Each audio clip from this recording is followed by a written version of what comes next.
ஞான ஒளி YouTube channel நேயர்கள் அனைவருக்கும் வணக்கம். இந்த பதிவில் இந்த வாரம் ராசி பலன் காணலாம். ஆகஸ்ட் மாதம் 1/8/2026 முதல் 8/8/2026 வரை ஒரு 8 நாட்களுக்கு உண்டான இந்த வார ராசி பலன் காணலாம். சனிக்கிழமை முதல் அடுத்த வாரம் சனிக்கிழமை வரை, அதாவது ஆடி மாதம் 16 முதல் 23 வரை இந்த வார நவகிரக நட்சத்திர பாத சாரங்களை காணலாம். சூரிய பகவான் பூசம் நட்சத்திரம் 4ஆம் பாதத்திலிருந்து ஆயில்யம் நட்சத்திரம் 1, 2, 3 பாதம் சஞ்சாரம் செய்கிறார்.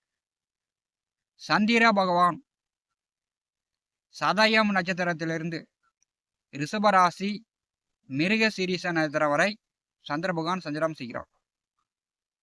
செவ்வாய் பகவான் மிருக சீரிஷ நட்சத்திரம் 3ஆம் பாதம் 4ஆம் பாதம் மிதுன ராசியில் சஞ்சாரம் செய்கிறார். புத பகவான் புனர்பூச நட்சத்திரம் 4ஆம் பாதம் பூச நட்சத்திரம் 1, 2, 3, 4 பாதம்.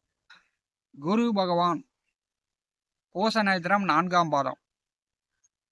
சுக்கிர பகவான் உத்திர நட்சத்திரம் 1, 2, 3 பாதங்களில் சஞ்சாரம் செய்வார்.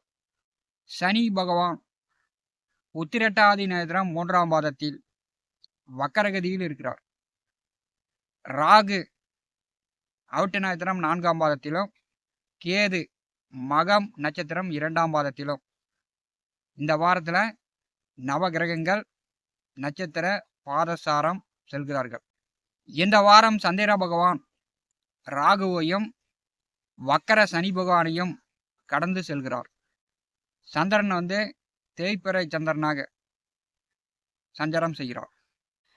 இந்த வாரம் பஞ்சாங்கம் என்ன சொல்கிறது அப்படின்னா, கேரளாவில் எதிர்பாராத விதமாக நிலநடுக்கம் ஏற்படும். இலங்கையில் சிறு சிறு விபத்துகள் உண்டு. இலங்கையில் பிரச்சனை உண்டாகும். மருந்து கம்பெனி பட்டாசு தொழிற்சாலையில் தீ விபத்து ஏற்படும். கடல் சீற்றமாக இருக்கும். தென்மேற்கு திசையிலிருந்து புழுதி காற்று வேகமாக வீசும். இந்த வாரம் பார்த்தீங்கன்னா பெரும்பாலும் மேகமூட்டமாக இருக்கும். மழை வருவதற்கு வாய்ப்புகள் குறைவாக இருக்குது.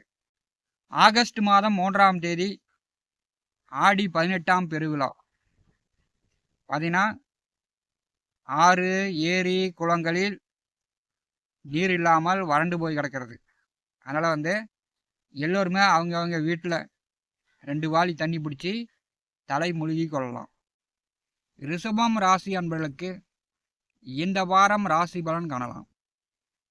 வாரம் 1ஆம் தேதி செவ்வாய் புதன் சுக்கிரன் 3 கிரகங்களும் பெயர்ச்சி ஆகிறார்கள்.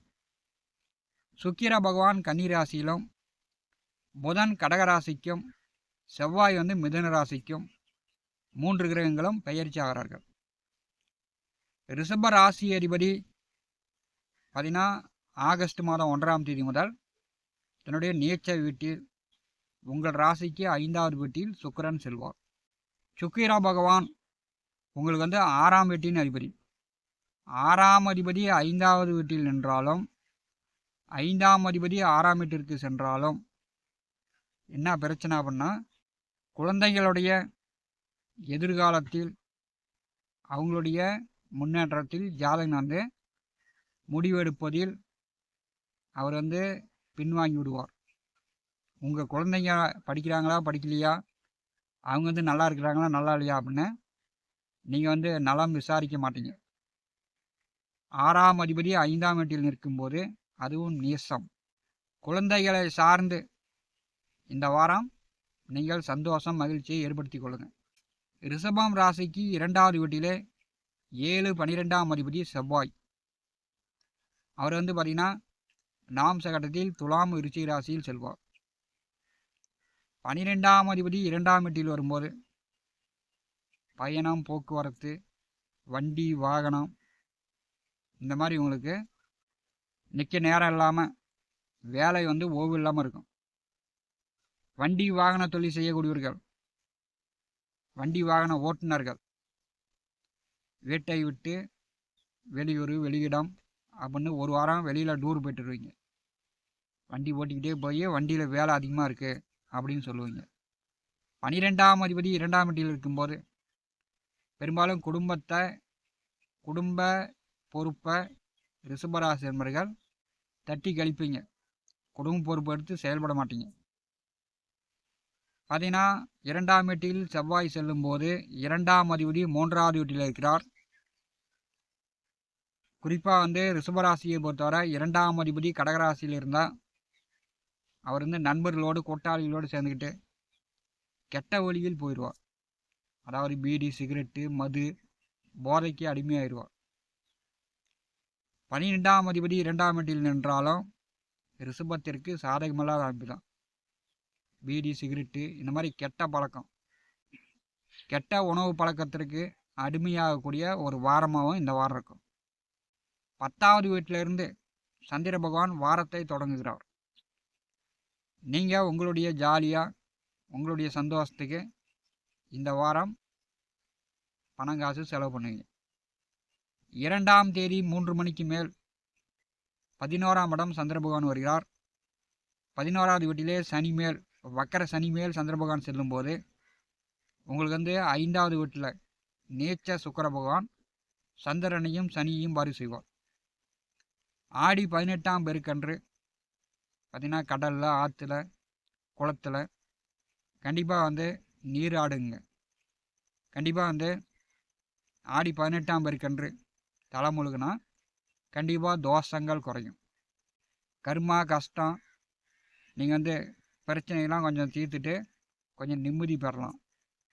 ஏன்னா சுக்கிரன் உங்களுக்கு ராசி அதிபதி, சனி பகவான் உங்களுக்கு பாக்கிய அதிபதி. சனியும் சுக்கிரனும் நேர்பார்வையில் இருக்கும்போது ஆடி 18ஆம் பெருக்கன்று கண்டிப்பாக தலை முழுகி ஆகணும். 11ஆவது வீட்டிலே சந்திரன் வரும்போது எடுத்த காரியங்களில் வெற்றி அடையலாம். அது வேலை உத்தியோகமாக இருக்கலாம், படிப்பாக இருக்கலாம். உங்களுடைய சம்பாத்தியம் வருமானத்திற்கு நீங்கள் எடுத்த காரியங்கள் வெற்றியாகும். இப்போ உடம்பு சரியில்லாமல் இருக்குது அப்படின்னா நல்ல மருத்துவரிடம், நல்ல டாக்டரிடம் போய் நீங்கள் உங்கள் உடம்பை செக்கப் பண்ணிங்கன்னா மருத்துவம் பார்த்தீங்கன்னா உடனே நோய் விலகி ஓடிடும்.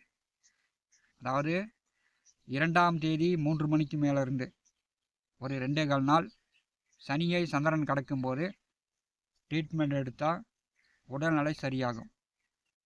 5, 6ஆம் தேதி 12ஆவது வீட்டிலே சந்திர பகவான் வருவார்.